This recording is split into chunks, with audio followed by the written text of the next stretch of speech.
नमस्कार विद्यार्थी मित्रांनो, मी PSI वैभव सांगळे तुम्हा सगळ्यांचं कंबाईन विजनच्या ऑनलाईन प्लॅटफॉर्मवरती स्वागत करतो.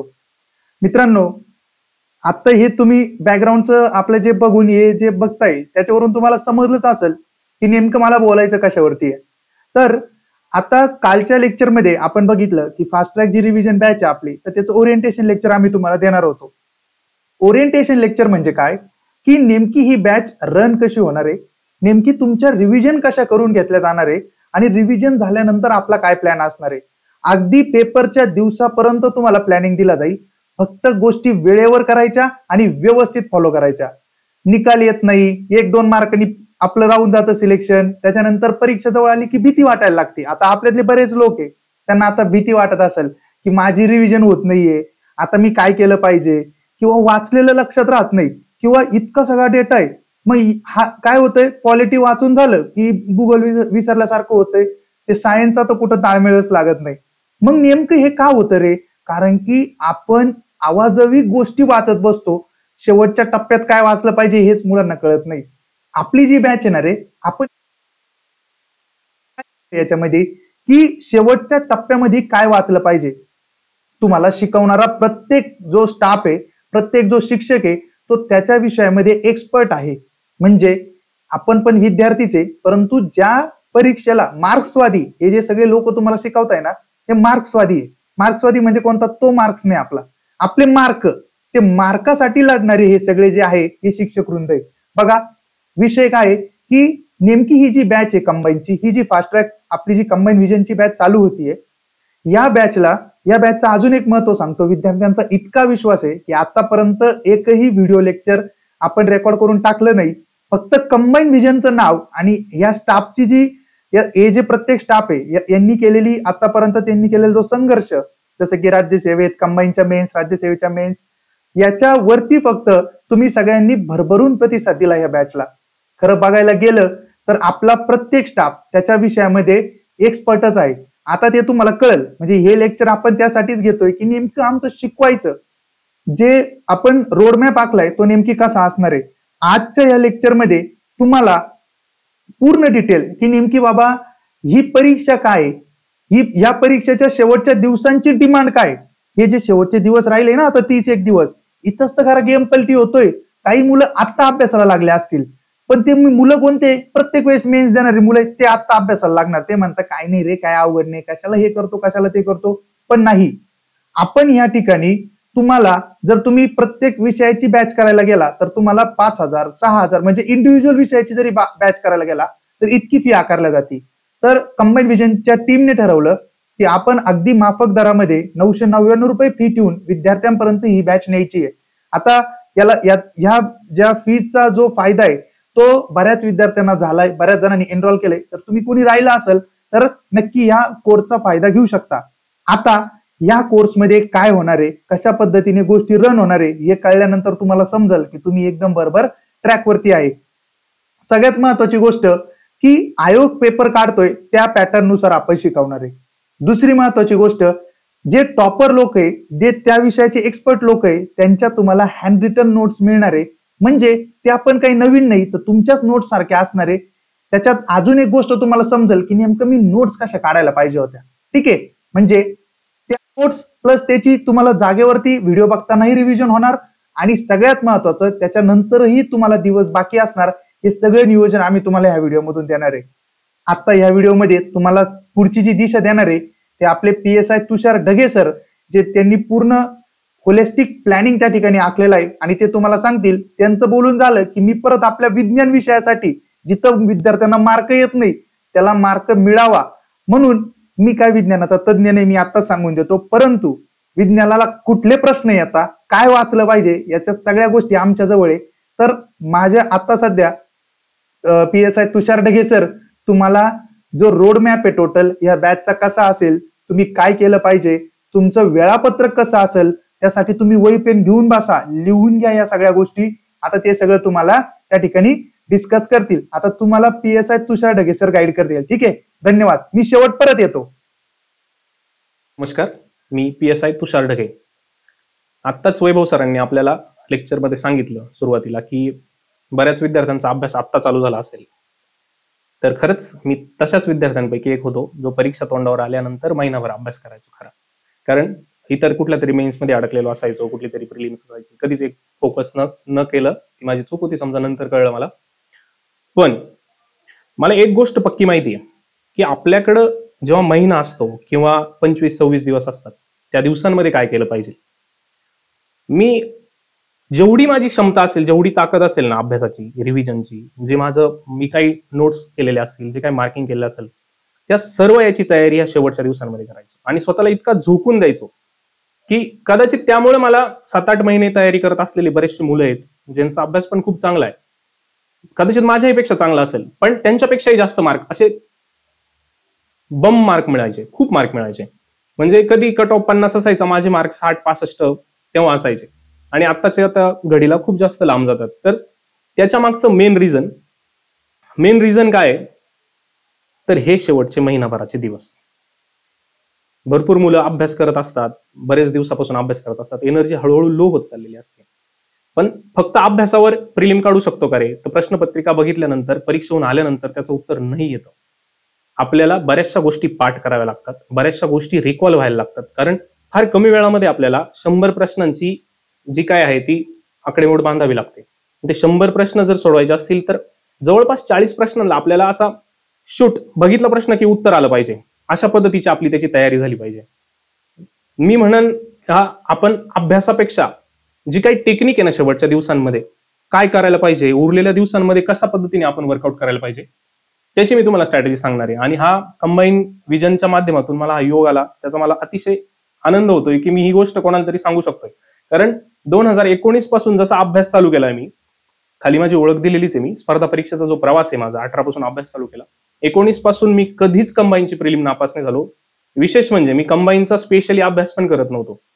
राज्यसेवेच्या अभ्यासाच्या जीवावरती मी कंबाईनची प्रिलिम पास व्हायचो, कारण हे अलीकडच्या दिवसांचं मला गणित कळून गेलं होतं. त्याचबरोबर मी राज्यसेवेच्या मेन्स पण दिल्या 2019 पासून, फक्त 23 ची मेन्स माझी राहिली होती. मग त्या वर्षी 23 ला PSI होऊन गेलो. ठीक आहे. त्याचबरोबर नगर परिषदेमध्ये मी कर्णधारक व प्रशासकीय अधिकारी म्हणून सिलेक्ट झालो होतो. ठीक आहे. ही माझी ओळख. इकडे मी MA economics net set JRF मध्ये उत्तीर्ण केलेलं आहे. JRF मध्ये माझा ऑल इंडिया रँक 68 होता, म्हणजे मला ज्युनियर रिसर्च फेलोशिप भेटू शकत होती, पण मी तो मार्ग न चूज करता आपला स्पर्धा परीक्षेचा मार्ग चूज केला. ठीक आहे. तर आता मेन मुद्दा, ओळख झाली का, हे दरवर्षी प्रिलिम पास होण्याच्या मागचं काहीतरी अशी काही जादूची कांडी वगैरे फिरवत होतो का, आता नाही. तसं काही नसतं. पहिली गोष्ट तर त्याच्या मागच्या 2-3 गोष्टी होत्या. माझ्या अभ्यासातून वेळोवेळी सारखा अभ्यास करत गेल्यामुळे बेसिक खूप स्ट्रॉंग झालं होतं. तसं माझं अकॅडमिक्स पण चांगलं होतं, पण मी अभ्यासातून काय स्ट्रॉंग केलं होतं तर बेसिक. इथपर्यंत सगळ्यांचं बरोबर असतंय. कोणी 7-8 महिने अभ्यास करतो ना, त्याचं बेसिक चांगलं होऊन जातं, कारण तो सुरुवातीला बेसिकवर खूप चांगला होल्ड मिळवायचा प्रयत्न करतो. त्याच्यानंतर 1-2 अटेम्प्ट मिळवणाऱ्यांचं तर बेसिक एकदम उत्तमच असतंय, पण तरी पण कधी कधी 2 मार्क्सनी प्रिलिम राहते, 4 मार्क्सनी प्रिलिम राहते. काय रे कारण काय राहत असेल, आपल्याला काय वाटतं? अभ्यास पण जसा आलाय तसाच करत जातात पेपरच्या आधीपर्यंत. फार थोडा जोर वाढतो शेवटी पेपर जवळ आल्यावर, पण त्याच्याबरोबर टेन्शन पण वाढतं. मला नाही वाटत एवढ्या टेन्शन मध्ये कोणाचा चांगला अभ्यास होत असेल. पण जर तुम्ही महिनाभर आधी त्याचं जर नियोजन केलं एकदम व्यवस्थित, एक दिवसाचं मायक्रो प्लॅनिंग केलं, आपण काय करायचंय, काय गोष्टी खरंच पाठ करायला पाहिजे, काय गोष्टी फक्त माहिती असायला पाहिजे, हे जर कळलं आपल्याला, तर आपण इथपर्यंत पुढे जाऊ शकतो ना. आपण ह्या गोष्टींना पार करून पुढे जाऊ शकतो, बरोबर की नाही. तर मी ह्या 2 मुद्द्यांवर बोलणार आहे खरं आज. परीक्षेच्या तोंडावर आपण काय रिव्हिजन करायला पाहिजे आणि आपल्या वेळेचं नियोजन काय असलं पाहिजे. ठीक आहे. तर आता ते समजून सांगताना फक्त रिव्हिजन आणि वेळेचं नियोजन याच्या व्यतिरिक्त मी तुम्हाला मला एक अप्रोच सांगायचा आहे. तर अप्रोच असा आहे की मी एक झाडाचं तुम्हाला उदाहरण देऊन सांगतो. आपल्याकडे एक क्रेट आहे, हे क्रेट भरल्यानंतर तुम्ही पुढे जाऊ शकता, असं कोणीतरी आपल्याला परीक्षा दिली अशी, आणि आपण जातो त्या झाडावरती. बरेचसे मुलं आहेत त्या झाडावरती जातात आणि ते फळ आणायला जातात. हुशार मुलगा काय करतो, जे हाताला लागेल ते पटापट हँगिंग, जे लो हँगिंग फ्रुट्स आहेत ते गोळा करून कधी कधी त्याची जाळी भरून जाते, निघूनही जातो तो. पण मी म्हणणार नाही की ते हुशार नाहीत, जे खूप जास्त डिगिंग करतात. म्हणजे एखादीच फांदी, म्हणजे 1-2च विषयांना काय करतात की खूप जास्त व्हर्टिकल डिग करत जाऊन एकदम त्याच्यातला मायक्रो इतका डिटेल अभ्यास करायला बघतात. पण त्यांनी काय होतं, एका साईडचेच खूप जास्त आपण फळं तोडायच्या नादात आपली जाळी भरूच शकत नाही. आणि त्यांच्या नादात कदाचित खूप खाली राहिलेले हे फळं होते जे सहज हाताला लागले असते ते तसेच राहून जातात आणि आपण पुढे निघून जाऊ शकत नाही. थोड्याहून आपलं राहतं. एखादा येतो खालच्या खाली सगळे फ्रुट्स गोळा करतो निघून जातो. आता ही झाली फ्रुट्स आणि झाडाची गोष्ट. मी तशीच गोष्ट इकडे लागू पडते हे तुम्हाला सांगू इच्छितो की आपल्याकडे जेवढे विषय दिले आयोगाने, जसं की आता तुम्ही इथं मी इथं लिहिलंय की भूगोल, पॉलिटी, अर्थशास्त्र, करंट आणि गणित ह्या विषयांबद्दल मी स्पेशली बोलल की यांच्यामध्ये खूप पोटेन्शियल आहे तुम्हाला सहजासहजी मार्क देण्याचं. पण आपण काय करतो रे, आपण फक्त कधी कधी पॉलिटी घेतो. मग पॉलिटी त्याच्यात इतकं बारीक बारीक अभ्यास करायला बघतो. ठीक आहे, अभ्यासाच्या बाबतीत ते ठीक आहे, पण आता परीक्षा तोंडावर आली, आता आपण त्या गोष्टी करायला पाहिजे का? बरं, आपण वाचनाच्या नादात नोट्स पण काढत नाही. बऱ्याचदा माझं सुरुवातीच्या 2-1 वर्ष सुरुवातीला मी नोट्स काढल्या नव्हत्या. ही चूक आपल्याकडनं होऊन जाते. नोट्स, मायक्रो नोट्स ह्या गोष्टी असणं का गरजेचं असतं? जेव्हा आपल्याला 60 मिनिटांमध्ये 100 प्रश्न सोडवायचे ना, त्यावेळेस आपल्याला सुचत नाही ना, आठवत नाही ना, मग जेव्हा आपल्याला दोघांमध्ये अँबिग्युटी तयार होते ना, तेव्हा नोट्सचं महत्व खरं कळतं आपल्याला. कंबाईन सारख्या विषयामध्ये जेव्हा कमीत कमी वेळामध्ये जास्त प्रश्न सोडवायचे ना, त्या ठिकाणी आपल्याला नोट्सचं महत्व खूप असतं. तर मी तुम्हाला हेच सांगणार आहे की हे जे विषय हे अशा या विषयांमध्ये खूप जास्त लो हँगिंग क्वेश्चन्स आहेत जे सहजासहजी आपण टॅकल करू शकतो. याच्यातल्या जवळपास 20-30% सिलेबसमधून आपल्याला सहज पास होता येतं. कारण त्याचं कारण असं आहे की जे अवघड प्रश्न असतात त्यांना सगळ्यांनाच अवघड जातात, पण ज्याचे जे सोपे प्रश्न असतात ते बरोबर येतात ना, तो खरा रिझल्ट मध्ये असतो. तर मी तुम्हाला एक विषयाचं उलगडून आता इथं सांगू नाही शकत, तो प्लॅटफॉर्म नाही. आपण एका विषयासाठी प्रत्येक विषयाचं प्रत्येक जण असं डिटेल अनालिसिस करून टाकणार आहे. याच्यापैकी मी तुम्हाला सांगतो, मी स्वतः राज्यव्यवस्था आणि भूगोल हे विषय शिकवणार आहे. म्हणजे शिकवणार म्हणण्यापेक्षा हे कसे करायचे हे सांगणार आहे. त्याच्या इत्थंभूत माझ्या सगळ्या नोट्स देणार आहे मी तुम्हाला. मी क्लेम नाही करत, पण मी सांगू इच्छितो, जर माझ्या पॉलिटीच्या आणि भूगोलाच्या नोट्स जरी कोणीतरी चांगलं 3-4 वेळा रिवाइज करून गेले ना, तरी ते ऍव्हरेज पेक्षा अबोव ऍव्हरेज मार्क पाडू शकतात. म्हणजे जर कधी 15 पेक्षा 13-12 मार्क पर्यंत जाऊ शकतात, त्याच्या बाहेर नाही येणार, एवढी खात्रीने सांगू शकतो मी तुम्हाला. कारण त्या बनल्याच आपल्या PYQ मधून. बरोबर. आता ह्या 5 विषयांचं मी बोललो. याच्यामध्ये सगळ्यात महत्वाची गोष्ट सांगायची राहिली की गणित हा असा विषय मित्रांनो की गणित आपल्याला वाटतो खूप अवघड आहे, पण जर तुम्ही त्याची जर रोज प्रॅक्टिस केली पुढचा महिनाभर आणि एका टॉपिकसाठी एक पेज बनवलं ना, अरे बाबा हा माझा सब्जेक्ट आहे, म्हणजे समजा आता काळ काम वेग आहे, साधं हे वरती हेडलाईन लिहिलं आणि ह्या प्रश्नाचे 1-2 उदाहरणं लिहिली, ते मी कसे डील करणार आहे त्या पेजवर लिहिलं, असे 20 पानं भरतील मित्रांनो. तुम्ही ते पेज बनवलं, त्याच्या मागचे आतापर्यंत आलेले तशा प्रकारचे आयोगाचे PYQ सोडवले गणिताचे, तर आपण ती लढाई सुद्धा जिंकू शकतो. खात्रीने सांगतो, 15 प्रश्न बरोबर येऊ शकतात तुमचे. शेवटला मी लेक्चर पण घेणार आहे की आपण पेपरला कसं स्वतः सामोरं जाताना कसे डील करायला पाहिजे, कुठले प्रश्न आधी घ्यायला पाहिजे, कुठले नंतर घ्यायला पाहिजे, जेणेकरून आपला टेम्पो बिघडत नाही. म्हणजे आपण ह्या लईमध्ये जातोय आणि प्रश्न सोडवतोय, मध्येच एखादा प्रश्न अवघड आला ना, आपल्याला चढ लागून जातो. चढ लागला ना, तर पुढचा सोपा आलेला प्रश्न सुद्धा आपल्याला त्यामुळे त्या टेम्पोमध्ये बसत नाही आणि आपण मग चुकायला चालू होतो. तर आपल्याला कुठले विषय पहिले सोडवायचे, त्याच्यानंतर गणिताच्या प्रश्नांना कसं भिडायचंय, गणित आधी घ्यायचंय शेवटी घ्यायचंय, याच्याबद्दल सुद्धा इत्थंभूत स्ट्रॅटेजी लेक्चर मध्ये मी सांगणार आहे. आता ह्या 5 विषयांमध्ये करंट हा असा विषय की ज्याचा तुम्ही खूप चांगला अभ्यास करून जास्त मार्क घेऊ शकता. कारण ज्याला करंटला चांगले मार्क पडतात, शक्यतो त्याचा रिझल्ट राहत नाही आणि त्याने 1-7-8 महिने चांगला अभ्यास केला असेल आणि रिव्हिजन त्याची उत्तम झाली असेल तर करंट तुम्ही अजिबात दुर्लक्षित करू नका. आतापर्यंत ज्या मटेरियल मधून केले ते कराच, पण आपले सागर सर करंट जेव्हा घेणार आहे तेव्हा ते करंट जेव्हा तुम्हाला क्रिस्प नोट देणार आहे, त्या 1-2 दिवसात आपण त्या एक्सप्लेन करणार आहे तुम्हाला. 7-8 लेक्चर मध्ये आपण जे खरंच महत्वाचं आहे, जे येतं त्याच्यामधला 80% भाग कव्हर होईल, 80% प्रश्न कव्हर व्हायला पाहिजे करंटचे, अशा पद्धतीने ते आपण वर्कआउट करणार आहे. आता तर पास व्हायचे असल्यास डावलून चालणार नाही असे विषय हे खरं तर इतिहास आणि विज्ञान. तुम्हाला लक्षात येईल, इतिहास आणि विज्ञान हे असे विषय की ज्यांना आपण डावलून चालणार नाही. आपल्याला सिलेक्टिव्ह गोष्टी करायच्या इतिहास आणि विज्ञानामधल्या, जेणेकरून आपण बाकीच्या मुलांपासून मागे राहिलो नाही पाहिजे. आपण ह्यांना वरती तर एकदम मजबूत करणारच आहे. त्याच्यानंतर इतिहास आणि विज्ञान पण आपले खूप चांगलं शिकवणार आहे, कारण सांगळे सर स्वतः विज्ञान घेणार आहे. त्याच्याबरोबर लाखे सर आहे ज्यांना इतिहास शिकवण्याचा अनुभव आहे, ज्यांच्या राज्यसेवा मेन्स वगैरे झालेल्या आहेत, ते आपल्याला इतिहास समजून सांगणार आहे. खूप जास्त डेटा असतो मान्य आहे, पण त्यात पण आपण सिलेक्टिव्ह गोष्टी करून या 2 विषयांमध्ये जर ऍव्हरेज जरी मार्क घेतले आणि बाकीचे विषय एक्स्ट्रा ऑर्डिनरी केले आपण, तर आपण 100% ही लढाई जिंकू शकतो. ठीक आहे, तर नक्की करायचं कसं मी सांगतो. आपण बॅच परचेस केल्यानंतर काय वर्कआउट करून घेणार आहे. आतापर्यंतच्या सगळ्या गोष्टी ह्या सगळ्यांना लागू होत्या, पण इथून पुढे जे लोक बॅच परचेस करेल, बॅच बरोबर टाइम टेबल नुसार जे अभ्यास करणार आहे, त्यांच्यासाठीचं पुढचं नियोजन आहे खरं तर. डेली आपल्याला एक स्लॉट ठरवून आपल्या रिव्हिजन व्हिडिओ बघायचे आहे. आपण रिव्हिजन व्हिडिओज अशा ऍड करणार आहे की आपण ते जे टाइम टेबल दिलंय खाली, त्या टाइम टेबल मध्ये डे 1 ला किती व्हिडिओ बघायचा आहे, डे 2 ला किती व्हिडिओ बघायचा आहे, डे 3 ला 3 दिवसात आपल्याला एक विषय उरकवायचा आहे. आपल्याला एका विषयाचे व्हिडिओ 3 दिवसात संपूर्ण बघून घ्यायचे. त्याचबरोबर आपल्याला त्या टॉपिकच्या ज्या नोट्स दिल्या आहेत त्या पाठ करायच्या आहेत. पाठ म्हणजे त्यातल्या ज्या फॅक्ट्स त्या व्यवस्थित पाठ झाल्या पाहिजे. आपल्याला गरज वाटत असल्यास आपण जो आपलं कोर मटेरियल आहे आतापर्यंत त्याला रेफरन्स म्हणून वापरायचं, त्या रेफरन्स मधून व्हॅल्यू ऍडिशन करायची आपल्या नोट्समध्ये. फार जास्त व्हॅल्यू ऍडिशन करायची गरज नाही, कारण आपल्याला वारंवार नोट्स रिवाइज करायच्या आहे शेवटी आपण ज्या देणार आहेत त्या. ठीक आहे. आणि PYQ सोडवायचे. त्या दिवशी काय करायचंय, आपल्या व्हिडिओ बघायच्या, त्याच्यानंतर आपल्या नोट्स खूपदा छान वाचायच्या, त्याच्यामध्ये गरज भासल्यास तुम्हाला व्हॅल्यू ऍडिशन करायची आहे आणि PYQ सोडवायचे. हा झाला अर्ध्या दिवसाचा स्लॉट, म्हणजे जवळपास तुम्ही हे 7-8 तास याला वापरू शकता. उरलेले 2-3 तासाचं नियोजन सांगतो. तर आपल्याला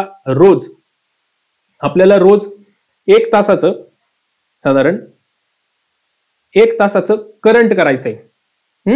स्वतःच्या नोट्स असतील, आपण जे मटेरियल वाचतोय त्यातून सध्या वाचायला चालू करा. पुढील 5-7 दिवसात आपल्या करंटच्या नोट्स अपलोड होतील. व्हिडिओ यायला 2-3 दिवस लागेल, साधारण 28, 29, 30 पर्यंत आपण व्हिडिओ टाकू त्या.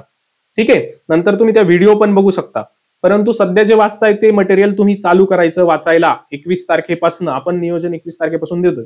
त्याच्यानंतर मी गणिताचे जे टॉपिक सांगितले त्या टॉपिकचे 2 पेज बनवायचे, म्हणजे रोज त्याचा हेडिंग द्यायचं, त्याच्या खाली आपण कसं सोडवणार आहे युट्यूबला सर्च करा, पुस्तकात सर्च करा, तुमची स्वतःची मेथड असेल ती मेथड लिहा, अडाण्यासारखं लिहा की आपण ही अशा पद्धतीचं गणित आल्यानंतर कसं सोडवणार आहे. बरोबर. असे 2 पेज रोज बनवायचे तुम्हाला, म्हणजे 2 टाईपचे गणित, आणि त्या प्रत्येक टाईपचे 10-10 गणित सोडवायचे. साधारण ही एक्सरसाइज करायला आपल्याला 1.5 ते 2 तास लागू शकतो, कदाचित एखाद्याला 1 तास लागेल ज्याचं गणित चांगलं आहे, गणित बुद्धिमत्ता. ठीक आहे. तर लक्षात घ्या, आपल्याला काय करायचंय, video, notes reading, value addition, गरज वाटल्यास PYQ. बरोबर. हे झाल्यानंतर आपल्याला 1 तास करंट व्यवस्थित वाचायचंय. आपल्याला करंटच्या 1 लाइनर येतात, ते 1 लाइनर आपले पाठ झाले पाहिजे. शेवटच्या दिवसामध्ये करंट वाचायचं म्हणजे सिम्प्लिफाईडचे गठ्ठे घेऊन किंवा परिक्रमाचे गठ्ठे घेऊन बसायचं नाहीये. तर आपल्याला आपल्या नोट्स मधून, कोणाच्याही नोट्स मधून आपल्याला पाठांतर करायचं आहे. साहित्य अकादमी पुरस्कार कोणाला भेटला, युवाचा कोणाला, बालकांचा कोणाला, याचं पाठांतर करायचंय. मित्राकडून पाठांतर करून घ्यायचंय. ठीक आहे. गणिताचे पेजेस बनायचे. पुढील तुम्हाला आपण जे काही 17 दिवसाचं नियोजन लावलंय, 17 दिवसामध्ये तुमचं गणित एकदम चांगलं मटेरियल तयार होईल याची मी तुम्हाला खात्री देतो, जर तुम्ही त्या पद्धतीने जाल तर. आता आपल्या नियोजनामध्ये, ठीक आहे, तुमचं काही नियोजन असेल, मान्य आहे सगळं, पण आपण काय नियोजन केलंय ते तुम्हाला मी सांगतो. 1 मिनिट. आपण 21 तारखेला पॉलिटीला स्टार्ट करतोय, म्हणजे साधारण तुम्हाला 30 तारखेपर्यंत सगळे व्हिडिओ येऊन जातील आपल्या ऍप्लिकेशनवरती. पण आपण काय केलंय तर 21, 22, 23 या तारखांना 3 दिवसात राज्यव्यवस्था संपवायची. आपल्याला राज्यव्यवस्था मी स्वतः घेणार आहे. राज्यव्यवस्थेचे व्हिडिओ तुम्हाला येऊन जातील. 21, 22, 23 मध्ये 10 ते 11 तासाचं जे काही राज्यव्यवस्थेचं लेक्चर आहे ते तुम्ही 3 दिवसात संपवायचंय. त्यात तुम्ही टेक्निकनी वापरा, तुम्हाला कोणत्या दिवशी किती बघायचंय. बरोबर. त्याच्यानंतर 24, 25, 26 इतिहास घेतलंय मी. हे प्लॅनिंग असं का केलंय तेही तुम्हाला सांगेल मी पुढे जाऊन. बरोबर. त्याच्यानंतर भूगोल, विज्ञान, अर्थशास्त्र, चालू घडामोडी. ठीक आहे. हे आपण ह्या गोष्टी घेतल्या. आणि गणिताचं काय केलंय ते सांगतो. आता ह्या 3 दिवसामध्ये तुम्हाला काय करायचंय तर हे 2 टॉपिक व्यवस्थित करायचे. कोणते? हे 2 टॉपिक, दिशा व ज्ञान, नातेसंबंध. आपण बघू.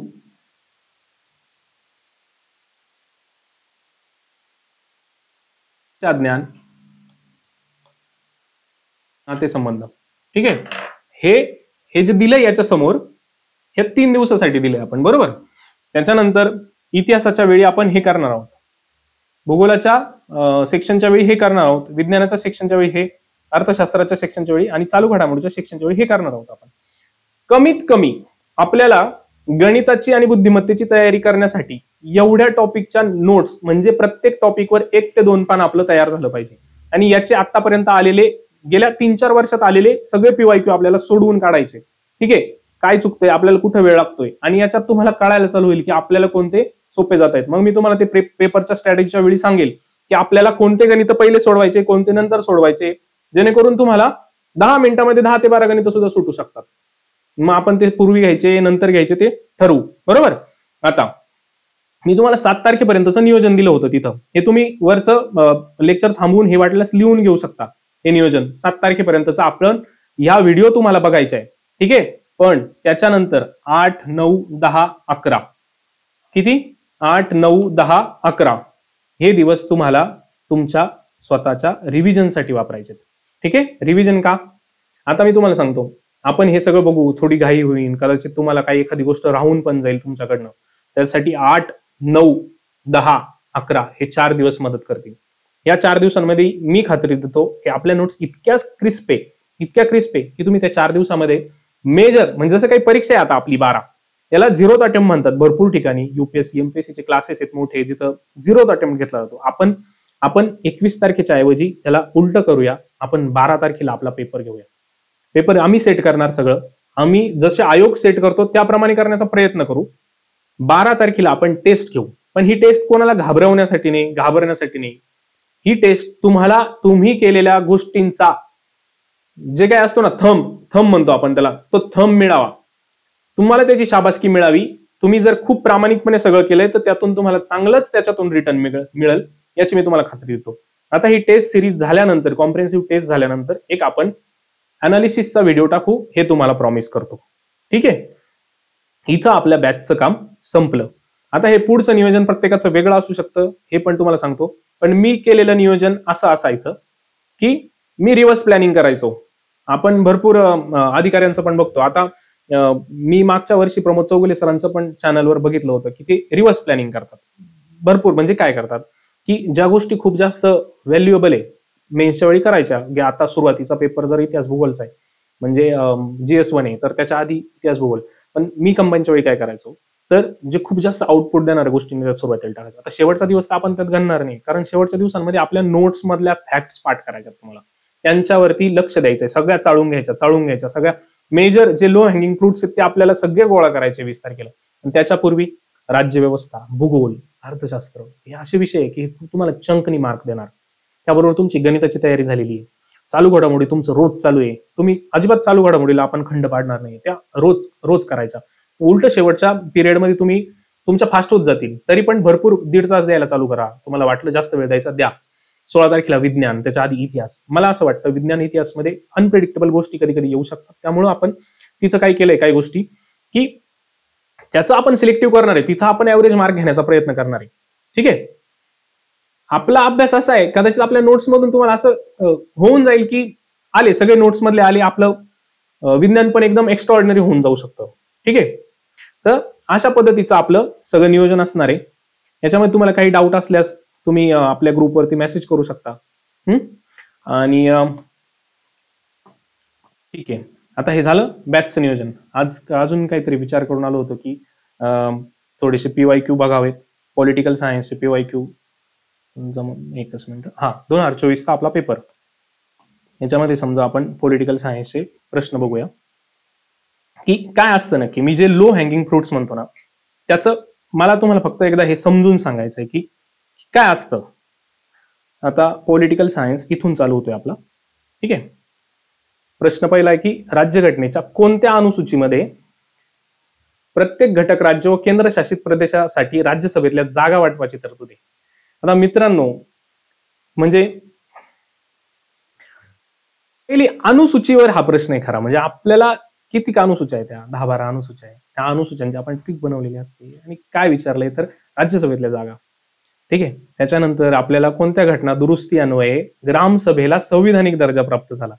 73-74वी घटना दुरुस्ती आपल्या सिलेबसचं नाव आहे. मी याला लो हँगिंग फ्रुट्स का म्हणतो, का म्हणजे इतकी का धडपड करायची, कुठल्या संसदीय समित्या आहे आणि त्याच्यामध्ये जाऊन आणि त्याला किती सदस्य आहे, कधी चेंज झाले, नाही ना, गरज नाहीये. ह्या प्रिलिम्सची, कंबाईनच्या प्रिलिम्सची ही गरजच नाही आपल्याला हे करायची गरजच नाहीये.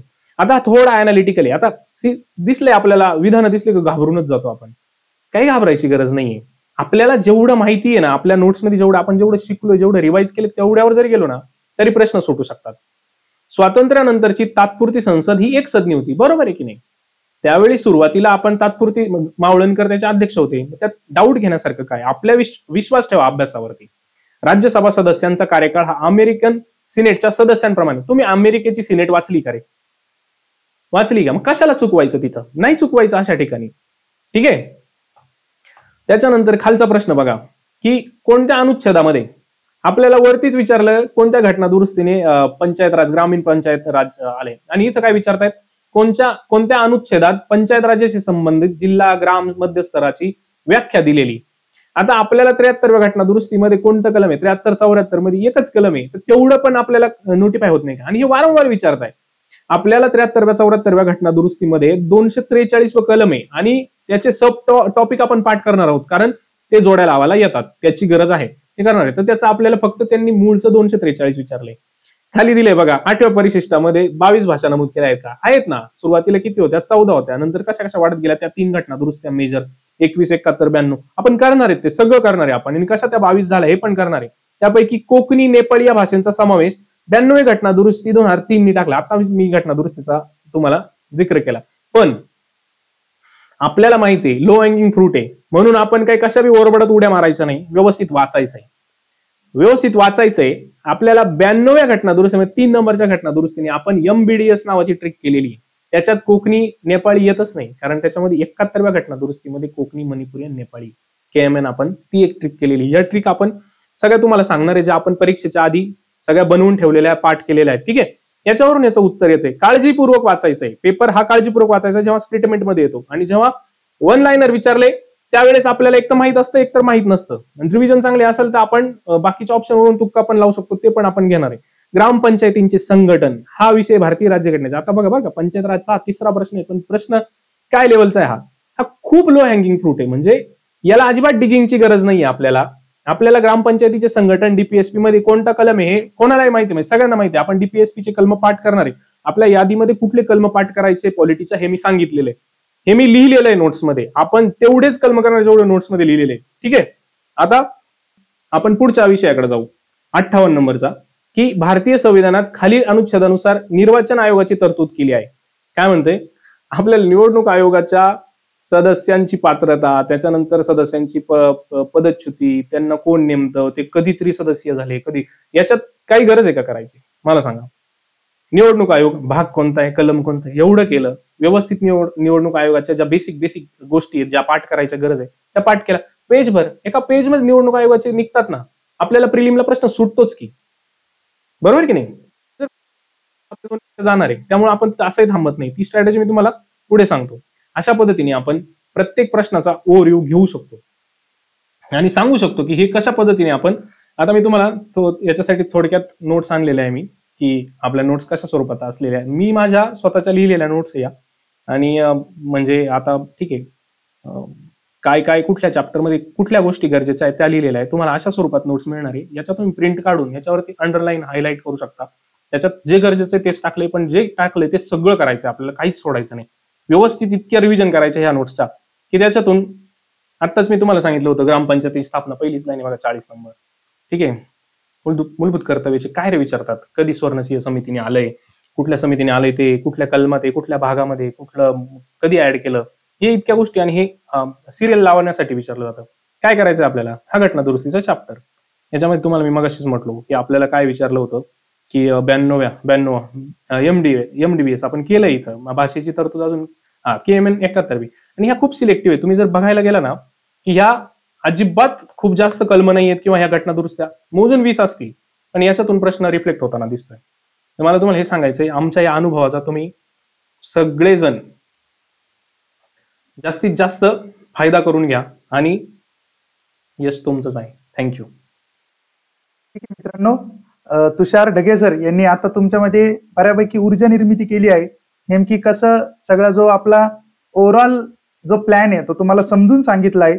तर सरांचा जो अनुभव आहे स्पर्धा परीक्षेत तुम्ही वाचला असेल, की कितीतरी मेन्स दिलेल्या आहे राज्यसेवेच्या म्हणा किंवा कंबाईनच्या म्हणा, आणि त्यांचा जो स्कोर आहे प्रिलियमचा कट ऑफ पेक्षा नेहमी 10 मार्क 8 मार्क इतका जास्त असतो.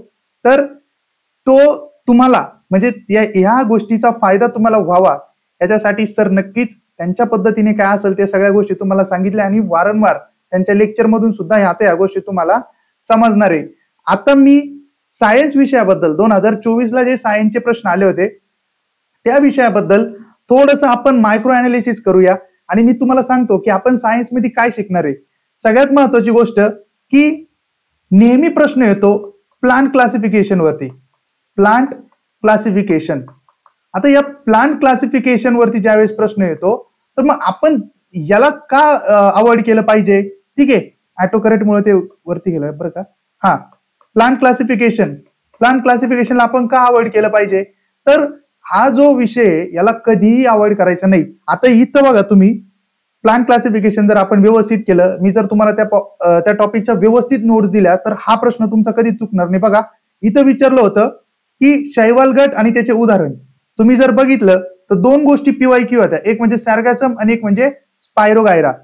हिरवे शैवाल म्हटल्यानंतर स्पायरोगायरा ही जर माझी एक जरी जोडी लागली तर एकचं उत्तर 3 होतं आणि आपलं उत्तर पर्याय क्रमांक 3 बरोबर येत होतं. आणि आपण या ठिकाणी आपण जस्ट 3 करेक्ट करून आपण पुढे जाऊ शकत होतो.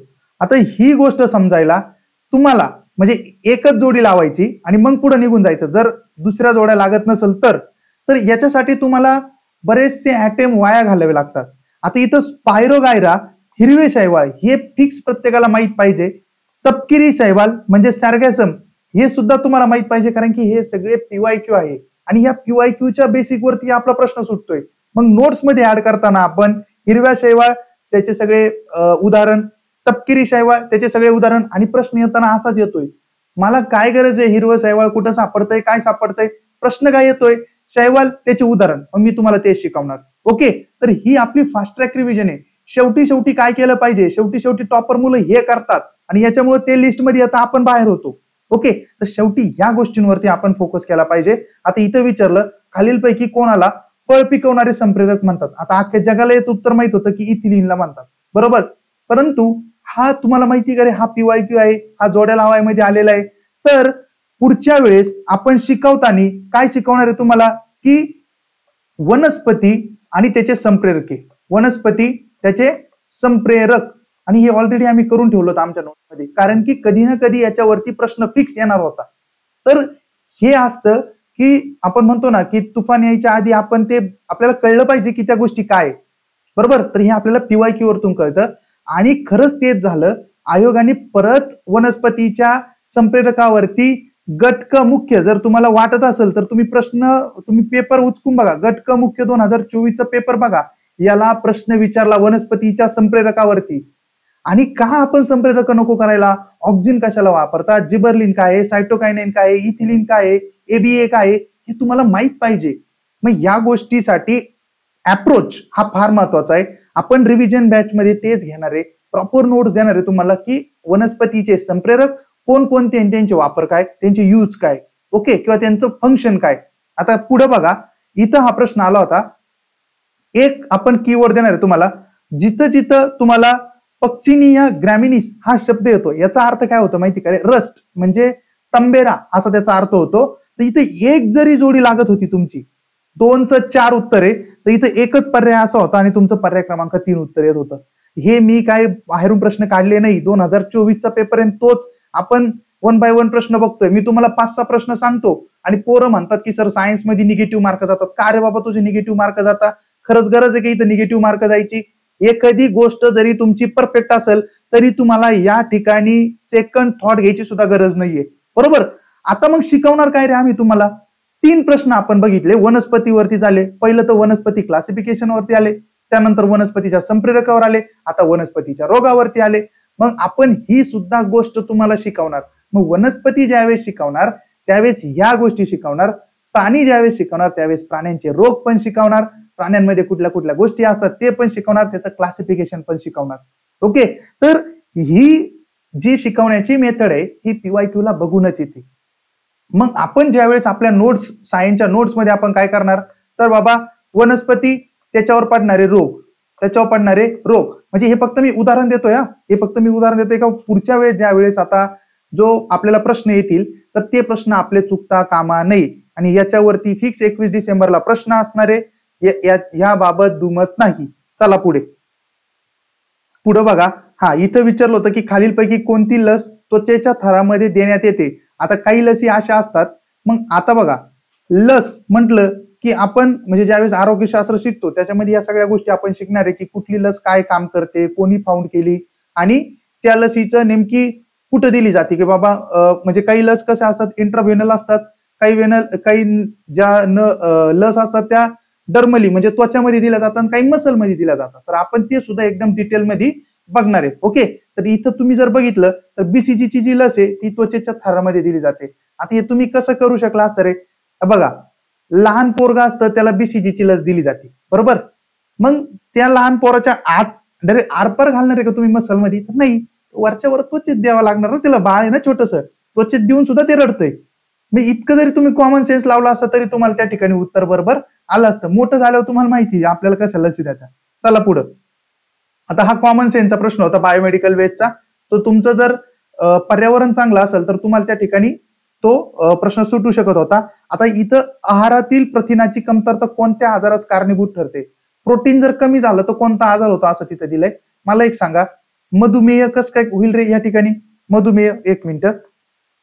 हा, किती नंबरच्या प्रश्नाला होतो आपण? हा, इथं दिलाय मधुमेह ऑप्शन. ठीक आहे, आता मधुमेह कसं काय होईल रे? मधुमेह कशामुळे होतो? आता जनरली प्रत्येकाच्या घरात मधुमेहाचे पेशंट आहे. अरे बाबा, तुझ्या शरीरामध्ये साखर वाढली तर त्याच्यापासून डायबेटीज होतंय ना, किंवा तुझ्या शरीराने जर म्हणजे तुझ्या शरीरात तू जर काही पण गोड खायला लागला तर तुला मधुमेह होणार.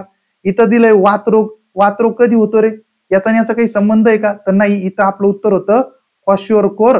हा डिसीज जो आहे तो प्रथिनाच्या कमतरतेमुळे होतं. पार्किन्सन आजार सुद्धा असं काही नाहीये. ठीक आहे, मग आपण काय बघणार आहे की बाबा कुठल्या अगदी प्रथिनांपासून ते कुठल्या जीवनसत्वामुळे काय काय होतंय ह्या गोष्टी. म्हणजे बघा, तुम्हाला असं वाटत असेल की सगळं विज्ञान शिकवणार आहे. विज्ञान शिकवायला गेलं तर खूप मोठी गोष्ट आहे, परंतु पेपरला काय येतंय, महत्वाचं काय, 8 ते 9 प्रश्न आपले फिक्स कसे बरोबर येतील आपण पहिलं ते करूया. आपले 8-9 प्रश्न तर फिक्स करू, मग बाकीचं बघू जायचं. मला विज्ञानाला आतापर्यंत कंबाईनच्या तरी पेपरला एकदाही 10च्या खाली मार्क आले नाही. त्याचं कारण होतं की मी हे फिक्स टॉपिक करून जायचो. मला माहित होतं ना, रोगांवरती प्रश्न फिक्स येणार आहे, प्लांटवर प्रश्न फिक्स येणार आहे, लाईट वरती येणार आहे, साऊंड वरती येणार आहे, मॅग्नेटिझम वरती प्रश्न फिक्स आहे, पिरियडिक टेबल वरती प्रश्न फिक्स आहे. त्यात पण पिरियडिक टेबल मध्ये गेला तर ते व्हॅलन्सी वरतीच प्रश्न येतोय. मग या गोष्टी आपण बघा शेवटी खूप काही करू शकत नाही, गोंधळल्यासारखं होतं. मग तिथे गेलो माणूस 50-50% जातो आणि 2-3 मार्कांनी आपला रिझल्ट राहून जातो. तर त्या गोष्टी होऊ नये म्हणून मोजकं देणार परंतु परफेक्ट देणार. या बॅचचा तुम्हाला फायदा व्हावा यासाठी ही बॅच लॉन्च केलेली आहे. चला पुढे.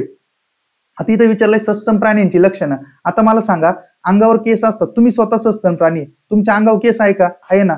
त्याच्यानंतर हृदयाला 3 कप्पे असतात हे माहित नाही, किती कप्पे असतात ठीक आहे मी थोडं साईडला ठेवतो. पण बाबा रे, ज्यांनी हृदयाची पूर्ण अॅनाटॉमी बघितलेली आहे, तू 11वी-12वी सायन्स करून आला, तू 10वी करून आला, तू 10वीचं पुस्तक वाचलं, त्याच्यात तुझ्या हृदयाला त्यांनी बरोबर 4 कप्पे दिले होते, इथं 3च दिले. मग हे चुकलं ना, ब चुकलं या ठिकाणी, ब चुकलं. इथं लिहिले मादीमध्ये स्तनग्रंथी असतात, अख्ख्या जगाला माहिती ना. त्यानंतर काही सस्तन प्राणी अंडी घालतात. अरे बरोबर आहे. प्लॅटिपस तू वाचला नाही का 10वीच्या पुस्तकात? हे पण बरोबर आहे. मग अ क ड हे तुझं उत्तर आहे. का चुकायला पाहिजे होता हा प्रश्न? अजिबात नाही चुकायला पाहिजे. असे प्रश्न आले तर आपल्याला सायन्सला 12 ते 13 मार्क यायला पाहिजे. पुढे चला. इथं विचारलंय पायसेस या वर्गामध्ये मासे मोडतात त्याचं कारण काय? ठीक आहे बाबा, ते पूर्ण जलीय जीवनामध्ये रूपांतरित झालेले असतात. अगदी बरोबर. त्यांच्या हृदयाला कप्पे किती? आता हे मला माहित नाही, हे आपण बाजूला ठेवूया. ते शीत रक्ताचे प्राणी आहे, बरोबर. त्यांच्या शरीरावर खवले असतात, बरोबर. मग या ठिकाणी त्यांच्या हृदयाला 3 कप्पे असतात. हे इथं ऑल ऑफ द अबोव केलं असतं मी जर असतं तर, परंतु मी जर बघितलं तर अ क ड हे फिक्स बरोबर आहे. फक्त हृदयाला कप्पे असतात की नाही, इथं 50-50. मग त्याला कॅन्सल करा ना. इथं तुमचं ऑप्शन आहे अ क ड. या ठिकाणी तुमचं उत्तर अ क ड यायला पाहिजे, कारण की क फिक्स बरोबर आहे, ड फिक्स बरोबर आहे, अ फिक्स बरोबर आहे. ब मध्ये तुम्ही कन्फ्युज आहे, परंतु आयोगाने कन्फ्युज करण्यासारखा ऑप्शनच ठेवला नाही. ओके. माशांना खवले असतात, सगळ्यांना माहिती, सगळे बघता माशांना खवलेच असताना. हा, आता इकडं ब्रॉन्झचं विचारलं होतं, एकदा विचारलं होतं जर्मन सिल्वर असा प्रश्न आला होता. ब्रॉन्झचं विचारलं होतं, पुढच्या वेळेस 3 विचारतील, पुढच्या वेळेस काहीतरी वेगळं विचारतील. मग आपण ह्या गोष्टीसाठी तयार नको का? मग आपल्याला माहित पाहिजे धातू आणि त्याचे म्हणजे मेटल अँड देअर अलॉय हे आपण व्यवस्थित बघणार आहे. मेटल आणि त्याचे अलॉय कुठले कुठले, म्हणजे सगळे नाही बघणार पण महत्वाचे तरी बघूच ना, जे पेपरच्या दृष्टीने महत्वाचे. आता इथं ब्रॉन्झचा धातू म्हणजे ब्रॉन्झ धातूचा मिश्र धातू कोणता आहे हे जर तुमचं चुकलं तर तुम्ही बाबा 4 ते 5 हजार पोरांच्या मागे जाता. कारण की एकतर हा PYQ आहे, दुसरी महत्वाची गोष्ट म्हणजे 10वी 8वी 9वी पासून तुम्ही शिकताय आणि पोरांची हे पुस्तकं पाठ असतात. तर आता सध्या काय करायचंय की जो एरिया आपल्याला महत्वाचा आहे त्याच्यावरती आपल्याला फोकस करायचा आहे, त्याच्यासाठी ही रॅपिड रिव्हिजन बॅच आहे. ओके. पुढे काय? आता इथं हा प्रश्न बघा, तुम्ही सांगा, याला अभ्यासाची गरज आहे का? रासायनिक उद्योगांमध्ये झिओलाइटचा उपयोग डॅश डॅश म्हणून करतात. बरं बाबा, रासायनिक उद्योग आहे म्हणजे केमिकल इंडस्ट्री आहे. केमिकल इंडस्ट्रीमध्ये मी पर्याय 2 पासून वाचतो, वंगण काय कामाचं आहे? वंगण कुठं लागल रे? मेकॅनिकल इंडस्ट्रीमध्ये लागल. इथं रंगबंधक ही रंगाची इंडस्ट्री का? अजिबात नाही, याचा विषय नाही. मिश्र धातू, इथं पण काही गरज आहे का त्याची? मिश्र धातूचं काय? झिओलाइट मिश्र धातू आणि केमिकल मध्ये काय करणार तो? तर बाबा, केमिकल मध्ये उत्प्रेरक म्हणून त्या रासायनिक रिॲक्शनची जो रेट असतो तो वाढवण्यासाठी उपयोग करतो झिओलाइटचा. या ठिकाणी पर्याय क्रमांक 1 उत्तर आहे तुझं. तुला इथं कॉमन सेन्स पाहिजे, ठीक आहे? इथं तुझा अभ्यास महत्वाचा नाही, तुझा कॉमन सेन्स महत्वाचा आहे. आता इथं सोलार पीव्ही, गावागावात सोलार आहे. सायन्स अवघड वाटतं, त्याचं कारण काय माहितीये का? तुम्ही इमॅजिनच करत नाही सायन्स बद्दल गोष्टी. आता सोलार पीव्ही तंत्रज्ञानामध्ये सूर्यापासून उत्सर्जित ऊर्जेचे सरळ विद्युत ऊर्जेत रूपांतर केले जाते. आपण रस्त्यावरती बघतो बघा, सोलार लाईट वगैरे असतात, तर ती डायरेक्ट बॅटरीमध्ये स्टोअर होती. सोलार चुक्की बरोबर ते सांगा. याचं सोलार औष्णिक तंत्रज्ञानामध्ये सूर्यापासून उत्सर्जित ऊर्जेचे उष्णता ऊर्जेत रूपांतर केले जाते. सोलार औष्णिक म्हणजे काय? ते तुमचं वॉटर हीटर आपण ज्याला म्हणतो, सोलार पॅनल जे आपण असतं ना, सोलार वॉटर हीटर त्याचं. आणि जैविक पदार्थामध्ये फक्त नायट्रोजन असतो, फक्त नायट्रोजन असतं, तर त्याला जैविक का म्हणलं असतं? मग त्याला नायट्रोजनच म्हणू ना आपण. असं नाहीये, इथं तू डाऊट घेतला पाहिजे. हे तुझं चुकलंय. 1 आणि 2 तुझं बरोबर आहे. बरोबर बरोबर चूक, पर्याय क्रमांक 2 तुमचं या ठिकाणी उत्तर पाहिजे. तर बघा, आपण सायन्सचे जे तुम्हाला असं वाटतंय की बाबा सायन्स अवघड आहे, आता हा पीवायक्यू आहे की विद्युत चुंबक वर्णपट्ट्यामध्ये हा पीवायक्यू होता इलेक्ट्रोमॅग्नेटिक स्पेक्ट्रम मध्ये, ठीक आहे? हे तर आपण पहिल्या दुसऱ्या लेक्चर मध्येच घेणार आहे. परंतु तुम्हाला जर वाटतंय की बाबा सायन्स अवघड आहे, सायन्स अवघड नाही. तुम्ही वाचता काही पण, वाचलं काय पाहिजे? जे परीक्षेला विचारता, पीवायक्यू ला समोर ठेवून जे परीक्षेचा पॅटर्न आहे, जो आयोगाचा पॅटर्न आहे, ते वाचलं पाहिजे. आता आपण सायन्सचं या ठिकाणी बघितलं, तुम्हाला नोट्स दिल्या जातील, तेवढ्या व्यवस्थित फॉलो करा. मला तसंही माहिती तुम्ही सायन्सचा शेवटी अभ्यास करत नाही, किंवा या निमित्ताने तरी तुम्ही सायन्सचा व्यवस्थित अभ्यास करणार. पूर्ण ताकद लावू तुम्हाला समजून सांगण्याची, प्रत्येक गोष्ट तुम्हीही पूर्ण ताकद लावा, ऐकून घ्यायची आणि व्यवस्थित फॉलो करायची. बाकी नवीन काही शिकवणार नाही. सगळं जे असेल ते आपल्या तुमच्याच मटेरियल मधून शिकवलं जाईल, मागच्याच रिव्हिजन मधून शिकवलं जाईल, कारण की आम्ही तेच अभ्यास करून पास झालोय, तुम्हाला तसंच पास व्हायचंय, ठीक आहे? तर आजच्या लेक्चर मध्ये तुम्हाला समजलं असेल की कशा पद्धतीने टोटल आपण सगळी अरेंजमेंट करणार आहे, आपलं वेळापत्रक कसं रन होणार आहे, सगळ्या गोष्टी तुषार सरांनी सांगितलंय. आणि आपण शिकवणार कसं आहे हेही सांगितलंय. तसं प्रत्येक विषयाचा आपण डेमो लेक्चर देण्याचा प्रयत्न करू. परंतु तुम्हाला 21 तारखेपासून जसं सांगितलं की तुम्हाला पॉलिटी सुरू करायचंय, त्याचाही एक टाइम टेबल असणार आहे, तो सरांनी तुम्हाला सांगितलंय. आणि आपण तसं ऍप वरती पण टाकलेलं आहे की कशा पद्धतीने तुम्हाला फॉलो करायचंय. तर ही व्हिडिओ तुम्ही नक्की सगळी बघायची आहे, याचा तुम्हाला 100% फायदा होईल. आता या ठिकाणी जाता जाता एवढंच सांगतो की कोणीच परफेक्ट नसतं, प्रत्येकाला परफेक्ट होण्यासाठी घासावी लागते. आणि या ठिकाणी आता तुमचे दिवस घासायचे सुरू झालेले आहे. थंडी आहे, फिरून येतो, हे येतो, सगळं बंद करा आणि अभ्यासावरती फोकस करा. तुम्ही हे लेक्चर शेवटपर्यंत ऐकलं आणि कंबाईन व्हिजनला इतका सारा सपोर्ट देताय, प्रेम देताय, त्याबद्दल मी सगळ्यांचे आभार मानतो. आणि काही चुकलं असेल तर मी परत एकदा माफी मागतो आणि या ठिकाणी थांबतो. धन्यवाद.